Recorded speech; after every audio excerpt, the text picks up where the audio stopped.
বাংলাদেশে একজন বড় ডাক্তার ছিলেন, আছে কিনা মারা গেছে জানি না, আজাদ খান সাহেব।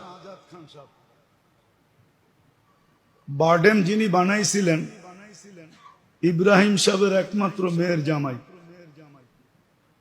বার্ডেম হাসপাতাল যিনি তৈরি করছেন ইব্রাহিম সাহেব, ওনার একমাত্র মেয়ের জামাই হলো আজাদ খান। গ্যাস্ট্রোলজির এশিয়ার ভিতরে সবচেয়ে বড় প্রফেসর ছিলেন। তো উনি গ্যাস্ট্রোলজির উপরে 3টা বই লেখছেন, 3-4টা বই আছে ওনার। মোটামুটি পড়লে আপনি সাইনবোর্ড দিয়ে বসতে পারবেন, আমার বিশ্বাস। আর কেন আমি পড়া দেখছি, তো আমি না পড়া বলতেছি না আর কি।